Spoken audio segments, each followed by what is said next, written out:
Welcome to ABC campus. आज हम company law के सब्जेक्ट में आई कैप के स्प्रिंग 2024 के अटेम्प्ट से एक past exam question discuss and solve करेंगे। क्वेश्चन ये है कि consider the following 3 independent situations relating to the issuance of shares.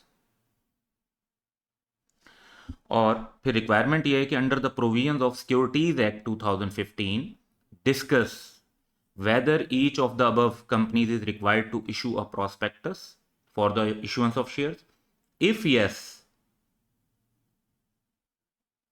state the requirement that each issuing company needs to comply with. तो 3 scenario हैं, 3 scenario में 3 companies होंगी। One by one सबको देखते हैं। तो प्रॉस्पेक्टस से रिलेटेड जो रिक्वायरमेंट्स हैं और फिर जो फर्दर ये कि कब एग्जेम्पशन मिलती है कब नहीं मिलती है, सब सिक्योरिटीज एक्ट 2015 में मेंशन है। अकॉर्डिंगली हम अपना आंसर उसके मुताबिक बनाएंगे।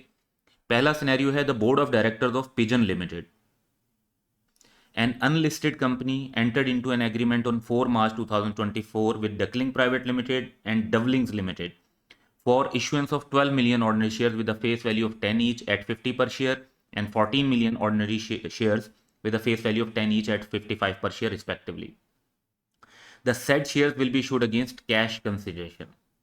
अच्छा, लेकिन यहां पर अगर आप नोटिस करें तो ये पब्लिक ऑफरिंग नहीं है जो हम पिजन लिमिटेड का सिनेरियो देखें, क्योंकि स्पेसिफिक 2 कंपनीज के साथ वो एग्रीमेंट कर रहे हैं और उनको वो शेयर्स इशू करेंगे, उनसे कैश लेंगे, उनको शेयर्स दे देंगे। इसमें पब्लिक को ऑफर नहीं की जा रही और तो this would not be considered as public offering.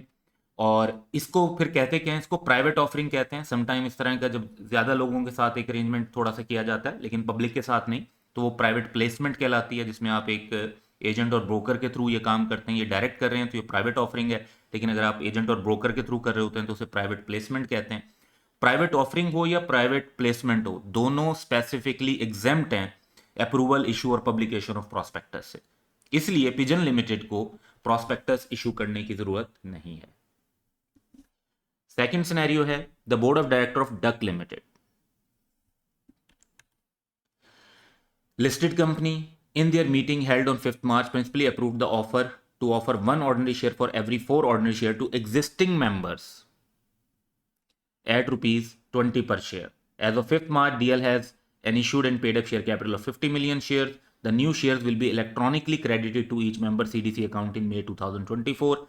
तो इलेक्ट्रॉनिकली क्रेडिट होंगे, ये तो प्रोसीजर है शेयर इशू करने का, one of the procedure other than physical issue. और एग्जिस्टिंग मेंबर्स को जो आप शेयर इशू करते हैं वो राइट शेयर का इशू कहलाता है, और इशू ऑफ राइट शेयर भी स्पेसिफिकली एग्जेम्प्ट है under securities act for approval issue and publication of prospectus, और इसलिए इनको भी, डक लिमिटेड को भी प्रॉस्पेक्टस इशू करने की जरूरत नहीं है। नेक्स्ट है board of director of Seagull Limited, an unlisted company, in their meeting held on 5th March approved the issuance of 15 million ordinary shares with a face value of rupees 10 each at rupees 20 to raise capital. The public offering, अब question ने खुद बता दिया कि ये public offering of share है।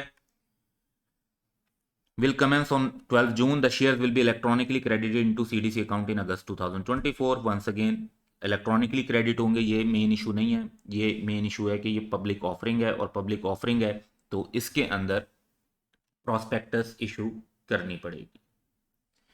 अब question की एक रिक्वायरमेंट तो ये थी कि हम तीनों कंपनीज के लिए डिस्कस कर दें कि उन्हें प्रॉस्पेक्टस इशू करनी है या नहीं करनी, और अगर करनी है, जो कि सीगल के लिए हमने करनी है, तो फिर हमें requirement that each issuing company needs to comply with, तो सिर्फ सीगल लिमिटेड ही है जिसको शेयर जो है प्रॉस्पेक्टस के थ्रू इशू करने हैं। तो इनकी रिक्वायरमेंट को हम वन बाय वन देख लेते हैं कि इन्हें क्या क्या रिक्वायरमेंट पूरी करनी पड़ेंगी। अब जो डिफरेंट रिक्वायरमेंट इन्हें पूरी करनी पड़ेंगी उसमें एक तो है कि कमीशन से अप्रूवल लेना पड़ेगा। प्रॉस्पेक्टस आप सिर्फ तभी इशू, सर्कुलेट और पब्लिश कर सकते हैं जब आप कमीशन से अप्रूवल ले लें। इसके लिए आपको कमीशन को प्रॉस्पेक्टस बनाकर सबमिट करनी होगी फॉर अप्रूवल।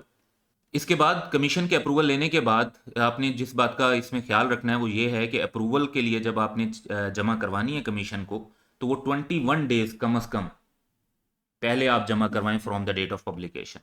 फिर टाइम फ्रेम ऑफ पब्लिकेशन आपका ये होगा, क्योंकि इन्होंने सीगल का जो क्वेश्चन के अंदर डेट बताई हुई है कि वो पब्लिक ऑफरिंग 12 जून 2024 को उन्होंने स्टार्ट करनी है, तो प्रॉस्पेक्टस इससे लेस देन 7 डेज और मोर देन 30 डेज पर नहीं इशू हो सकती।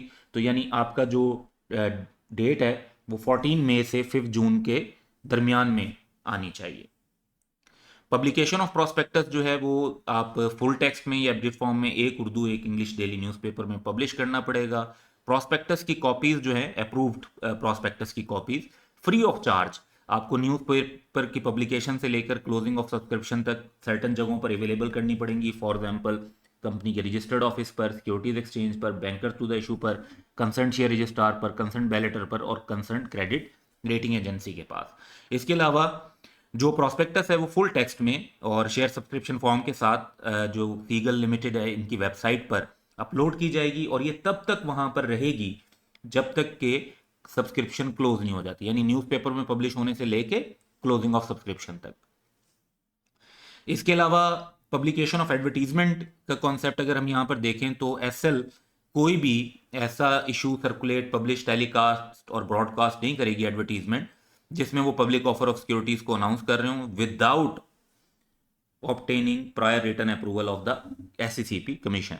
और अगर ऐसी कोई एडवर्टीजमेंट की भी जाती है after a prospectus has been publish तो उसमें उस जगह का एड्रेस आपने लिखना है जहां पर आप प्रोस्पेक्टस को ऑब्टेन कर सकते हैं। इसके अलावा एक रिक्वायरमेंट और ये होती है कि प्रोस्पेक्टस में अगर आप किसी मेजर कॉन्ट्रैक्ट की टर्म्स एंड कंडीशन मेंशन करते हैं तो एसएल जो है shall not at any time very the terms of clauses stipulated in prospectus. हाँ, इसमें एक्सेप्शन होती है कि अगर अप्रूवल ऑफ कमीशन ले लें तो फिर आप उसको चेंज कर सकते हैं, अदरवाइज आप उसको चेंज नहीं कर सकते। सो ये क्वेश्चन की रिक्वायरमेंट थी। पहली थोड़ी सी सिनेरियो बेस्ड टेक्निकल थी कि कौन सी कंपनी प्रोस्पेक्टस इशू करेगी कौन सी नहीं करेगी, और ये जो है ये एक सिंपल प्रोसीजर है जो कि हमने स्ट्रेट फॉरवर्ड नॉलेज बेस के ऊपर लिखना था। That's all for today. Have a good day.